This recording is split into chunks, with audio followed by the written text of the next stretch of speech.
ఒక అందమైన అడవిలో నీలం అనే నెమలి ఉండేది. అందరికంటే ప్రకాశంగా ఉన్న నీలం మాత్రం ఎప్పుడూ నృత్యం చేసేది కాదు. ఒక చిన్న పక్షి అడిగేది, అడవి అంతా నీకోసం చూస్తోంది, ఎందుకు నృత్యం చేయవు?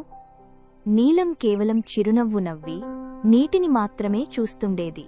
ఒకరోజు సాయంత్రం ఆకస్మికంగా వర్షం మొదలైంది. ఇంకా ఒక పెద్ద చెట్టు కూలి చిన్న కుందేళ్లు దాని కింద ఇరుక్కుపోయాయి.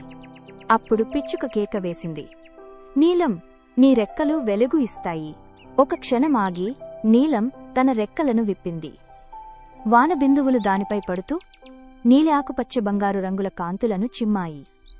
అడవి మొత్తం మంత్రమై వెలిగిపోయింది. ఆ వెలుతురుతో జంతువులు కుందేళ్లను రక్షించాయి. అందరూ నీలం వైపు ప్రేమగా చూశారు. వర్షం ఆగింది. నీలం ముందుకు నడిచి తొలిసారి తన రెక్కలను విప్పి నృత్యం చేసింది. ఇది తన నిజమైన వెలుగును చివరికి తానే నమ్మిన క్షణం. మన వెలుగుని మనమే నమ్మినప్పుడు ప్రపంచమే వెలిగిపోతుంది.